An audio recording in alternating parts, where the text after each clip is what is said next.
Hey guys, so welcome back to the channel, and if you're new here, welcome. So I just want to give you guys a little heads up. It's extremely windy right now in Arizona, like super windy. The winds are nuts, and you guys can probably hear the chimes going nuts right now. And I'm even second guessing if I should even record this because it's probably going to be too much background noise, but it's like the only time I can record it, so we're just going to wing it. So since today's case is still unfolding, if anything new comes out after I'm done editing and uploading, make sure you guys go to the comment section to check for any updates. Now, this case, you guys, is insane. I mean, I don't think I've ever covered a case where the whole family was involved some way or another in a murder. I mean, we got an ex-husband, ex-father-in-law, ex-mother-in-law, ex-brother-in-law, and now we have a mistress. I mean, it doesn't get any more crazier than that. But before we get started with today's case, you guys already know if you could hook your girl up by just hitting that like button, it really does help the channel out, especially when we talk about cases like this where they're not so much YouTube friendly. With that being said, you guys, enough of the jibber jabber. Let's get started with today's case. Hong Kong is a wonderland. Did you know it is one of the most popular travel destinations in the world, attracting tens of millions of tourists every year? Having the most skyscrapers and was once known as one of the safest cities to live in. People who live in Hong Kong, they have a very fast pace of life. And one of those people who lived there was a 28-year-old named Abby Choi. Abby would be reported missing on February 21st when she failed to pick up her daughter. A few days later, her dismembered body parts would be found inside a home in Tai Po.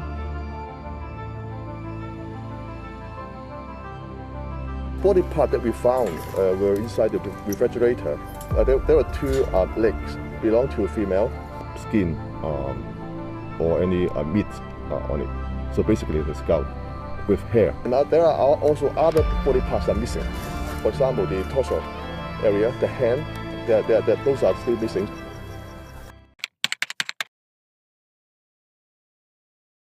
28-year-old Abby Choi.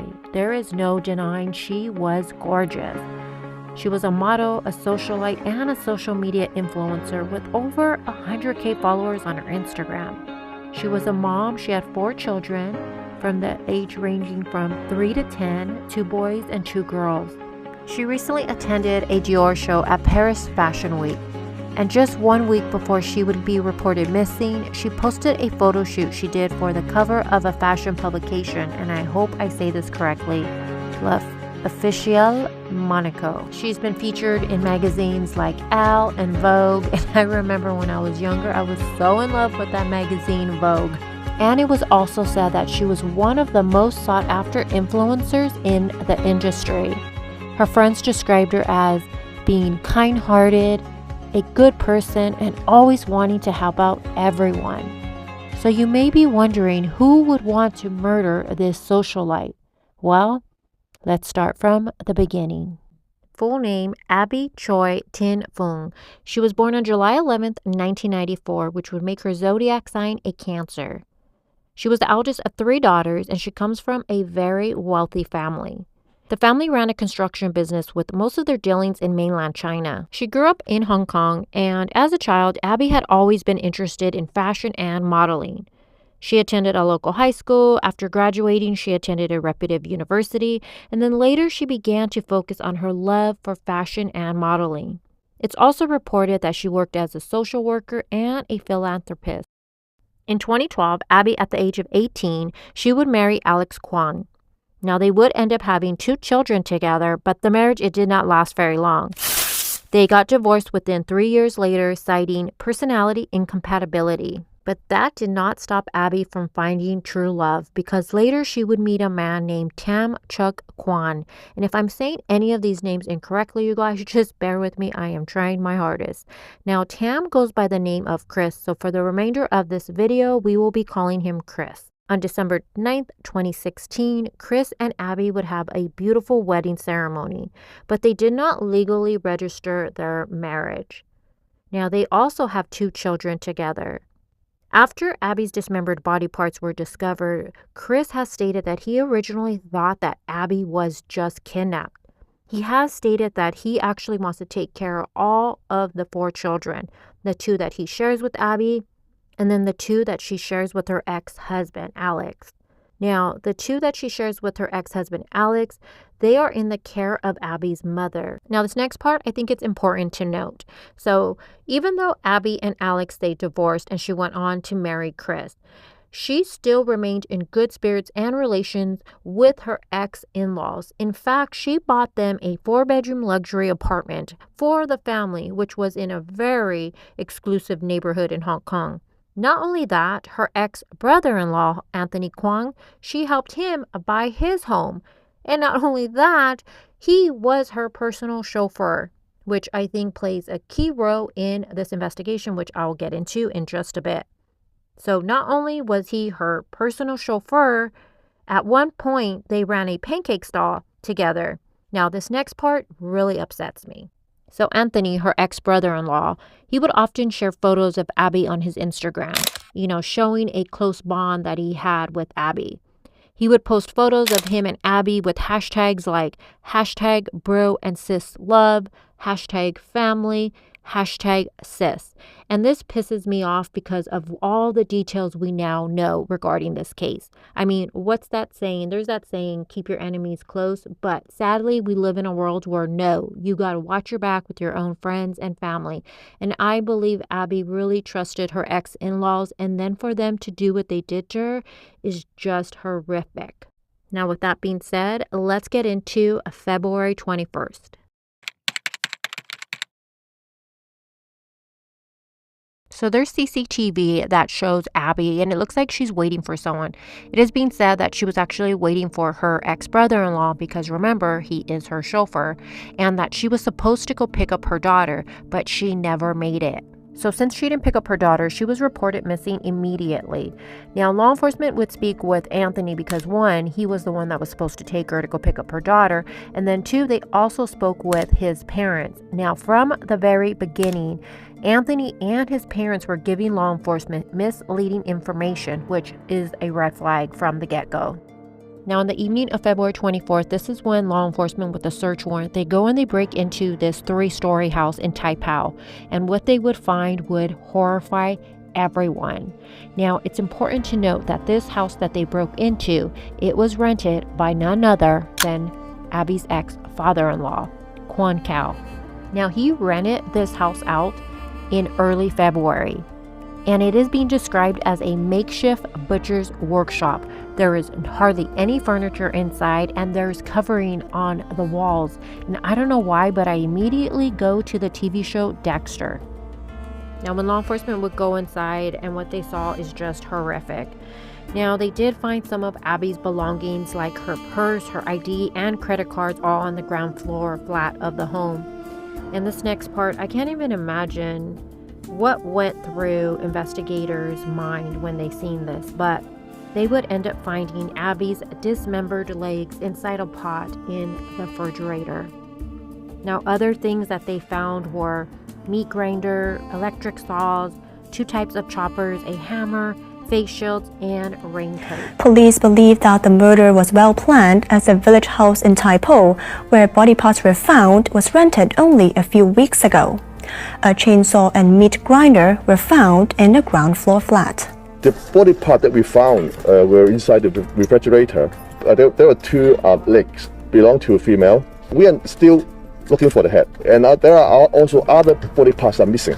For example, the torso area, the hand, those are still missing. Police took away a chainsaw and meat grinder, as well as a long raincoat, gloves, and face shield.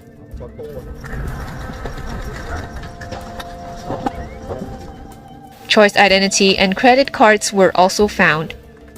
Police are still investigating to see if she had been killed in the apartment. Superintendent Chung believed that the crime was well planned because the victim's former father-in-law had rented the apartment only a few weeks ago. There was barely any furniture in the house, and the 2 bedrooms had no beds. Chung said the windows were covered with canvas. Now, this next part is just insane to me, but law enforcement would find Abby's skull. They actually found it in a large soup pot. Yes, you heard me right, a soup pot. And it was her skull and her ribs, and it was filled with like some liquid and carrots and celery. Now, forensics did find a big hole in the back of her head, and law enforcement believes that is what ended her life. A skull and some ribs suspected to be those of murdered model Abby Choi were discovered in a soup pot, which was found at the house in Taipo. Forensic experts tested contents of the pot, which also had traces of human tissue. The Taipo village house, where some parts of Choi's dismembered body were found earlier, has remained sealed off. Police have set up a tent outside the house. Investigators will continue to check the sewerage system for other missing body parts at the site and take samples to check for human tissue, according to understanding. After days of searching, forensic pathologists finally found a skull and several ribs believed to be Choi's from a large soup pot which was taken from the house. There's no skin or any meat on it.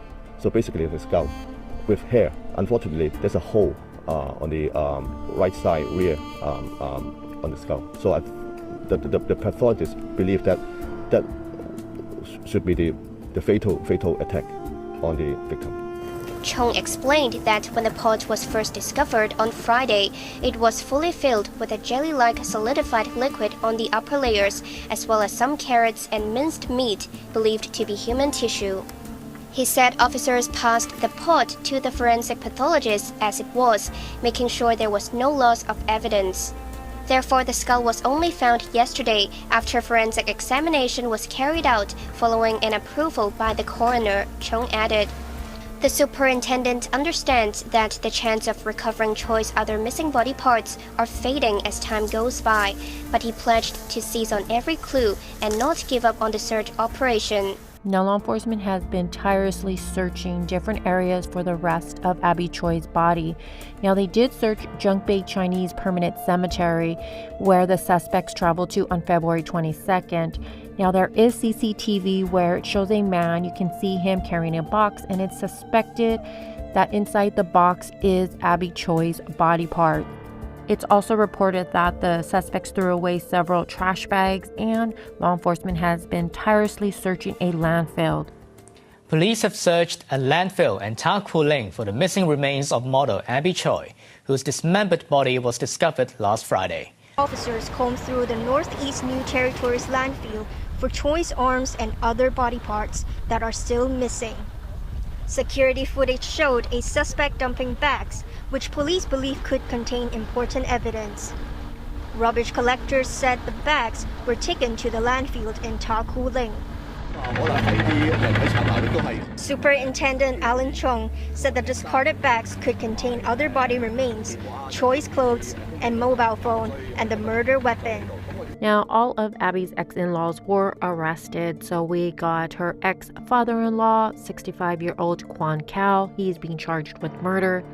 Her ex-mother-in-law, Jenny Lee, 63, being charged with perverting the course of justice. Her ex-brother-in-law, remember the one that hashtag bro and sis love, 31-year-old Anthony Kwan, he is being charged with murder. And then, of course, her ex-husband, and Alex Kwan, he is being charged with murder. He was actually arrested while he was trying to escape Hong Kong via a motorboat. Now there's more arrests. A 47-year-old woman nicknamed Yang Yang, and believe it or not, you guys, she is the mistress to none other than Abby's ex-father-in-law, Kwan Kao. Yep, he has a mistress, you guys. I mean, I wonder how his wife feels about this. Now, she was arrested for allegedly helping her lover rent the apartment where Abby's dismembered body parts were discovered, and also for renting a different apartment to hide Abby's ex-husband, Alex. Meanwhile, police have arrested another 47-year-old woman who is the mistress of Choi's former father-in-law, Kwan Kao. She is suspected of renting the Taipo village house with 65-year-old Kwong and another flat in Chimsha Choi, which served as a hideout for the model's ex-husband Alex Kwong, who was caught by police at a Tongchong pier 2 days ago while trying to flee. The 47-year-old woman was escorted to her residence in Wan Chai last night as police gathered evidence. A probe is underway to investigate whether she was aware of the plan to kill Choi and if she knew about the murder after the crime was committed. Now, the most recent arrest, yes, because there's a sixth person who has been arrested, a 40-year-old man, and the only name I can find for him was Lam. Now, he was arrested on suspicion of aiding and abetting, and it looks like he was trying to help Alex flee Hong Kong. Police said money was the motive for the murder. Sources said Choi and the Kwong family had a dispute over selling a jointly owned apartment on Kaduri Avenue. Choi reportedly spent millions of dollars to buy the luxury apartment when she was married to Kwong. Her former husband and his family continued to live in the flats after Choi and Kwong separated. Now, some other information I found when I started digging into this case that I thought was interesting. Kwon Kao, he once served on the Hong Kong police force. Now, he resigned in the mid-2000s because, check this out, you guys, of accusations he sexually assaulted 6 women. Not 1, but 6. Now, Alex Kwon was arrested in connection with a fraud scheme back in 2015. So this family, you guys, they should have like a big trigger warning when you see them. Apart from being charged for his former wife's murder, Alex Kwong was previously involved in 7 counts for theft in 2015. He did not report to the police station, and later the court issued an arrest warrant for him. Police have stated that they believe this was a very well-planned murder. I mean, think about it. Her ex-father-in-law rents this apartment out early February. Then on February 21st, her ex-brother-in-law, Anthony, who is her chauffeur, she trusts him. He lures her with the idea of going to pick up her daughter, which we know he never did. It is being reported by mainstream media that there is CCTV footage of 2 white Toyotas driving towards the village house in Tai Po. Now, in one of the vehicles, it is being said that it is Anthony and Abby, and in the other one, it is Alex. And we know something happened inside that vehicle because there was blood found inside. Now, law enforcement has stated that they don't know exactly where Abby's life was taken, either in the vehicle or in the home in Tai Po, but it is believed that all 3 men participated in the dismemberment and discarding of Abby's body. Now, it is still unclear who actually ended Abby's life.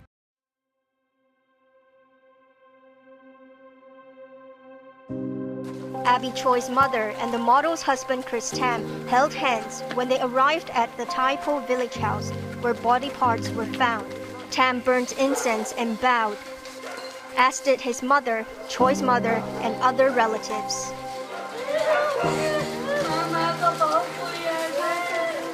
There was a heart-wrenching moment when the model's mother cried that she would never see her daughter again. 4 suspects involved in the murder of Hong Kong model Abby Choi were remanded in custody after appearing at the Kowloon City Magistracy this morning. The case is adjourned to May 8th, as police need time to conduct further investigation and recover missing parts of Choi's dismembered body. All right, you guys, that's all I got for you guys for this one. I am really interested to know what you guys think. So make sure you get in the comments. I mean, this case is just crazy. And I don't think I've ever covered a case where the whole family was involved. That's just nuts. And if you think about it, it doesn't get any darker than making a soup with a human head in it. The flesh is the meat. Yeah, I don't know. I'm done. Get in the comments and I'll talk to you guys soon. Bye, guys. Don't forget to hit that like button on your way out, and if you enjoyed this type of content, check out the videos up on your screen, and don't forget to hit that subscribe button.